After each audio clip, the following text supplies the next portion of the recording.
All right, what is good, ladies and gentlemen? It is the Master Reviewer back again with another review, and today we are doing a review for How the Grinch Stole Christmas. I think the most recent review we did was for the Grinch 2018, which was the Illumination remake, and so now we are doing a review for the original because why not? We just did the Illumination version, so now we're doing the remake. So anyway, this is a rewatch for me, and there is not really any other background to give other than that, so let us just get into it, starting off with the plot. So the plot of this film, it's actually surprisingly different from what I remember compared to the Illumination remake, where the Illumination remake is basically, it kind of starts off with the Grinch. He kind of has to go into town just to get a restock on food because he's been more depressed lately since it's getting closer to Christmas time, and then from there, he ends up getting entrenched with all the festivities of Christmas, and so he ends up getting really, really upset, more so than usual, and so he vows that he is going to steal Christmas, and so most of the film is actually his preparation in order to prepare for the actual Christmas heist of him actually stealing Christmas.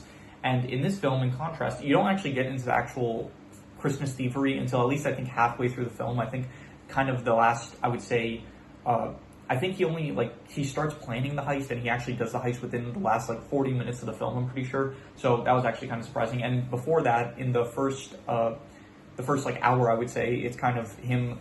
You focus a lot more on the actual Whoville in this film compared to in Illumination. And in this film, you kind of just have the Grinch being depressed and stuff. Cindy Lou ends up going up. There's a lot more of a connection between Cindy Lou and the Grinch in this film compared to the last film, where they were kind of having their own separate side plots, which kind of converged towards the end, and then they kind of their plots got intertwined, where in this film, directly from the start of the film, you have Cindy Lou. She ends up, I forgot what happened, the Grinch, he goes into town, and it was in order to, I forgot what it was in order to, I think he just went to town just for the fun of it, from what I remember. I think so, from what, Cindy Lou, her brothers, which in the Illumination movie, they were younger than her. In this film, also, she just had a single mom in the Illumination film. In this film, she has her whole family with her brothers who are now older than her. And so Cindy Lou ends up meeting the Grinch at the gift wrapping shop that her father works in, I'm pretty sure. And there, the Grinch ends up, she accidentally falls into this machine that's supposed to wrap presents, or sort presents, something like that, the sorting machine, I think it was. And then the Grinch sees that she fell in, and so he ends up saving her. And then from that, Cindy Lou has this impression of the Grinch that he is actually a good person. And so from there, she goes she travels up his mountain in order to invite him to, for Christmas. The Who's have a tradition of the Christmeister or something like that. It was, I don't want to look up the actual name now. How the Grinch Stole Christmas 2000, Chris Meister, something like that. Let me see here. Let me see if I can find it. I cannot really find it. I'm going to pause just a second just to see if I can find it. Right, so it's called the Holiday Cheermeister. So Cindy Lou ends up nominating the Grinch in order to be the Holiday Cheermeister, because she says that the Cheermeister is supposed to be the person that deserves it the most, the person that needs Christmas the most, the person that is, I guess, needs needs cheer the most, basically. So she ends up nominating the Grinch, and then everyone agrees, and then she goes up to the mountain to invite him, and then he ends up, ultimately he decides to go through with it, and so he goes back to town. He partakes in the festivities, but then finally there is a present exchange kind of thing, and he ends up getting a razor, which reminds him of his past trauma, where in this film he used to live in Whoville, but not in contrast to the other film where he was just an orphan and he had no one to be with during Christmas. In this film, he actually has some childhood trauma where he was bullied by other kids and people made fun of him because of the way he looked and stuff, and then he tried to shave in order to make himself look more appealing, which I need to shave. I haven't shaved. Actually, because I'm kind of done with tests. Not done. I have one more test I have to redo, but that's not until not next week, but the week after that. And so my razor is it's not in my current estate. It's in my it's in the other place I live in. I forgot to bring it back, so I might actually be unshaven for probably the next couple of videos that you'll, from after this video is released, probably for the next week and a half, maybe I might be unshaven. So weird tangent that I just went on, but what was I talking about? Oh, yeah, so he has childhood trauma from he sees the razor, reminds him of what happened where he tried to shave, make himself look more appealing, and it just ended up making him look more embarrassing. And so from that, he gets really upset. He goes back to his mountain, and then from there, he still hears all the Who's singing and stuff, and so he gets so angry, he decides he's going to steal Christmas, and that is basically the rest of the film. He does the planning to steal Christmas a bit. He ends up going. He does end up doing the heist, stealing Christmas stuff. I will say it's definitely not as good as the Illumination version. I think the Illumination version, for one, the planning was a lot better. The actual heist itself looked a lot cooler. I would say a lot more sleek compared to this film. Also, in the Illumination version, the final house that he robs is Cindy Lou's house, whereas in this film, the first house he robs is Cindy Lou's house. And so I think it was probably better in the Illumination version, where you actually had, like, the final house, he is confronted with Cindy Lou, and then Cindy Lou kind of changes his perspective, rather than here, where it's like Cindy Lou doesn't, like, she does, I mean, I guess she kind of says, like, she asks him, like, what is Christmas about, and then he says, like, presents, and then she says, I was worried you say that, but it doesn't really, like, impact him in any way. I just finished watching the film, and that her saying that does not, like, change his opinion at any point about it. Like, I guess maybe it helps to convince him towards the end of the film that ultimately Christmas is not about presents, but if so, then it did not really feel like it left the impact from, there were no signs that kind of contributed towards that. So so he ends up stealing all the presents, and then he brings them to the top of Mount Crumpet, and then there's the whole scene where you have, by the way, Jeffrey Tambor is in this. I realized that this is a Ron Howard production. Ron Howard directed this, who is also the one who he helped. He was the narrator, and I think he directed parts of Arrested Development. And Jeffrey Tambor was also in Arrested Development. It's a nice little fun fact there. So you have Jeffrey Tambor's character Augustus Mayhew, who is he ends up he's kind of like the antagonist for this film. Where in the 2018 Grinch Illumination version, there wasn't really an antagonist besides the Grinch himself. In this version, you do have Augustus Mayhew, who is kind of the one that is meant to be the antagonist of this film. So he kind of, like, gets all upset, saying, "Oh, Cindy Lou is like Cindy Lou, who is Cindy Lou, whose father." And so Augustus basically tells Lou, like, this is your fault, like, this is your daughter's fault. She shouldn't have, like, invited the Grinch to Christmas and stuff. And then the father sticks up for Cindy Lou, or her father sticks up for her, basically saying, like, no, she was right about this. Christmas is not about presents and all that. It's about the people you're with. And so there's a whole scene where all the Who's are singing their Christmas song, and it grows the Grinch's heart. And I do think another thing that the Illumination film did better was that you do actually have Cindy Lou directly tell the Grinch, like, hey, close your eyes and listen to the Who's singing on Christmas, and it's one of the greatest things you could do. It's like a great feeling and stuff. And so I like that. That is like the Grinch when he was on the mountain in the Illumination version. He actually did close his eyes. He listened to the singing. And that is what grew his heart. In this version, it's like Cindy Lou never said that at any point, so it didn't feel. And so I don't know. I liked it how they did it more so in the Illumination version. So. So then the Grinch his heart ends up growing. Cindy Lou is apparently on the mountain, like, she is on the mountain in this one. She goes back up to invite the Grinch, I think, to Christmas or whatever it was. And then they go down the mountain, they return all the presents and stuff. There's also a character, I didn't mention her up to this point, Martha May Hoovier, she likes the Grinch, and the Grinch kind of likes her, and she's throughout the film, kind of. And besides that, so she's like at the end, the Grinch returns. He is with all the people of Whoville. He kind of apologizes. They don't end up arresting him because he apologized, I guess so. And then Augustus also likes Martha, and then Martha ends up rejecting Augustus because early in the film he proposed to her, and she didn't give him an answer. Now she rejected him, and then basically, then there's a Christmas party. The Grinch is with all the Who's, and so all's well that ends well. So. Yeah, that is the plot of this film, and I will say it is, I kind of like it more so in the Illumination version, where it's a lot more straightforward. Most of the film is spent towards planning the actual heist, and then there is the heist itself. I think it just flows a lot better compared to this film, where it's like the first hour is kind of spent towards setting up the Grinch's character, as well as, like, the Who's a lot more, which I don't really care for the Who's as much as the Grinch stuff. So similar to the last film, I would say that the Grinch stuff in this film is probably a lot more interesting than the Who stuff in. I like the Who stuff better in this film because they do actually focus it on a lot more, but I still think that the Grinch stuff is more interesting. So, so the plot, like the first hour, it's kind of spent towards, like, the whole setting up the Grinch's actual motivation for stealing Christmas and stuff, and there's not as much time spent towards the actual planning of the heist as well as the heist itself.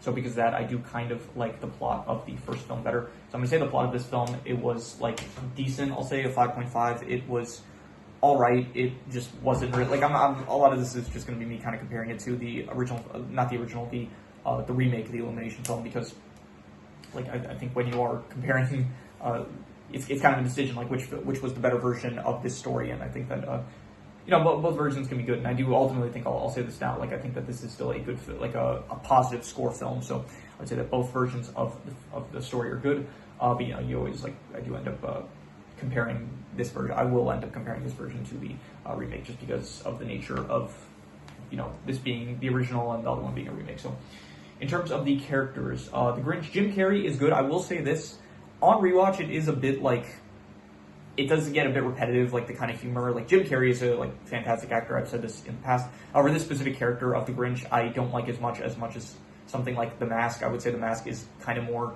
entertaining, whereas the Grinch, it feels a bit more annoying with the humor. Like after a while, it does get a bit repetitive, and so like it's still funny and it's still good. Like Jim Carrey's great and stuff, but it is not as good as something like The Mask, I would say. So, but yeah, the Grinch is still a fun character, probably still the best character of the film, I would say.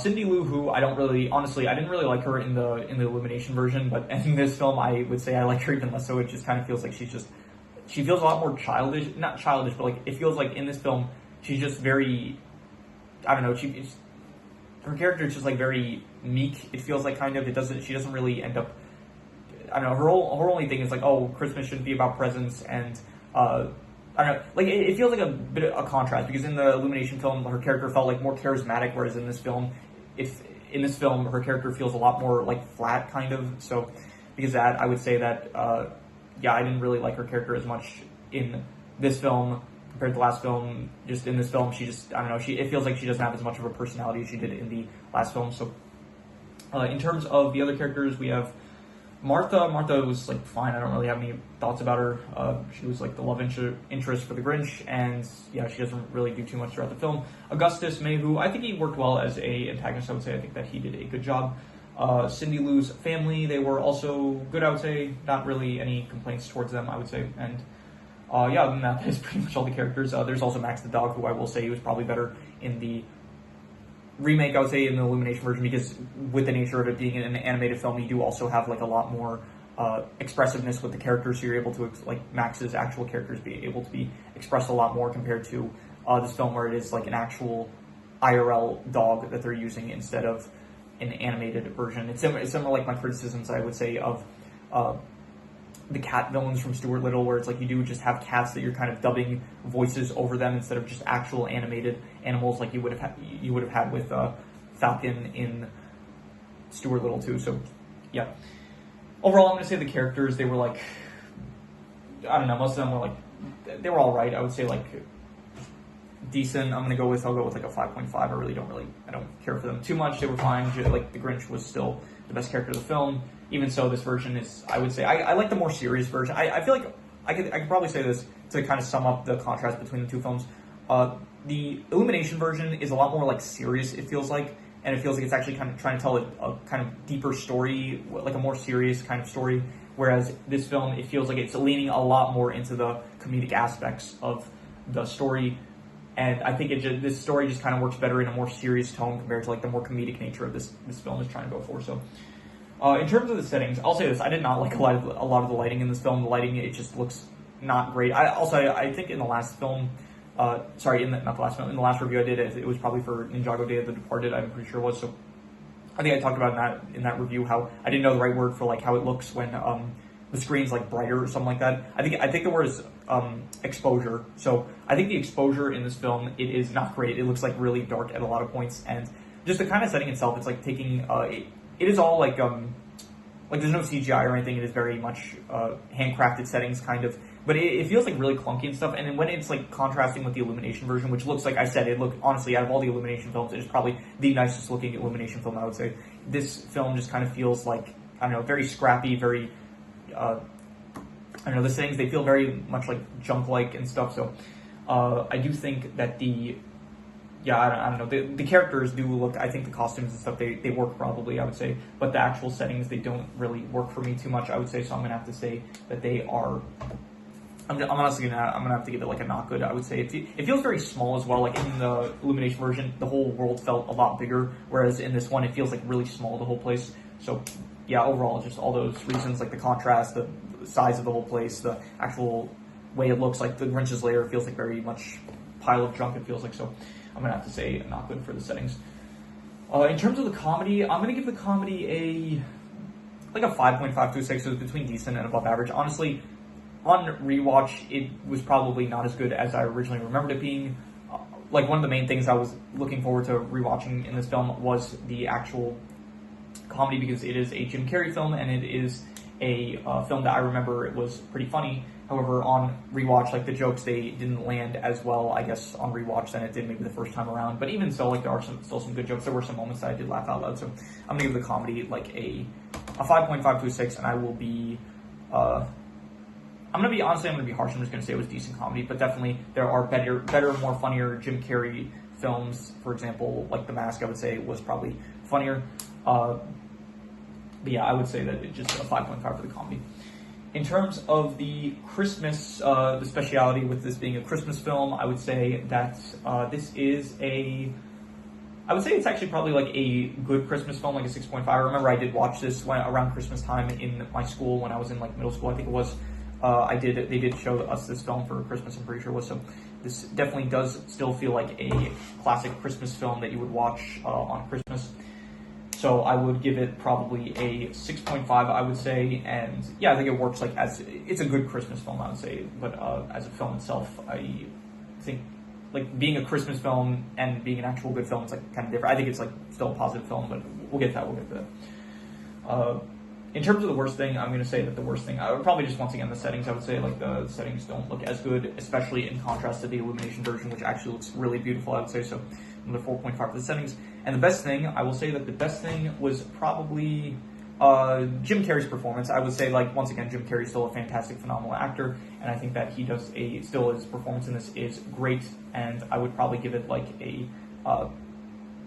honestly, I would give it like an 8.5. I would say that it was an amazing performance. I still think that, yeah, just every Jim Carrey role. I don't think Jim Carrey has, like, from my current, at the moment, memory, like, there are no roles, I think, where Jim Carrey, like, did a bad job with his performances in terms of acting. Like, there are roles that I don't like as much when he plays, but I would say in terms of his acting is amazing, I would say. So I'm going to say an 8.5. Not incredible for this specific role. I would say that, yeah, I'm going to just give it an 8.5, but I do think, yeah, it was an amazing acting in this role, but I do think that he had better performances, probably, I would say so. Let's hear any extra notes I have. It felt like the Grinch was a lot more mean to Max in this film compared to the remake, where the remake he felt a lot more caring for Max, I would say. Not just Max, like Fred as well. So there's no Fred in this film, by the way, so that is a bit of I did like Fred in the remake, so a bit of a shame there. Let's see here, I mentioned the bad lighting. I did not think that the change of heart was as good in this film. I don't know if I mentioned this, but I'll just mention it again if I didn't. The change of heart, where it's like he actually realizes that Christmas is not about presents and stuff. I think it was done just a bit better with, like, Cindy Lou kind of telling him, like, oh, just close your eyes and listen to the music and stuff. I thought that was better in the remake compared to this film, where it's like all of a sudden he hears music all of a sudden, and then it just kind of changes his perception, where it feels like if the conversation between him and Cindy Lou in this film was kind of better. It's like Cindy Lou kind of trying to convince him, like, oh, Christmas is not, I don't know, if that conversation just went a bit better, like different, kind of her more trying to convince him, like, the true meaning of Christmas, I felt like it could have worked a bit better, but in the case, it just didn't, like what it ended up being, I guess it just didn't work out as well as I would have hoped. So, but yeah, that is all the score, so I'm going to do the calculations. So, King Crimson. Alright, so it ends up coming out to about a 5.5, which would be decent, and I think I would probably have to give it, like I would say between I'm not sure, like between a 5.5 to a 6 maybe. It's between, like, decent and above average, and I'm going to be harsh with it. I'm just going to call it decent. It's a decent film, definitely not as good on rewatch as I kind of remember it being. Yeah, I honestly, I think maybe the first time around I liked the original more than the remake, but on rewatches I do honestly like the remake, I would say, more than the original. So I'm just going to give this a 5.5. It was a decent film, I would say, but definitely not as good as I remember it being on rewatch. So But yeah, that is pretty much all there is to it. So if you have any recommendations, any shows, movies, video game stories, anime, web series, anything that you want me to review, leave it in the comments and I will maybe possibly check it out. But with that said, that is pretty much all there is to it. So let's leave it at that.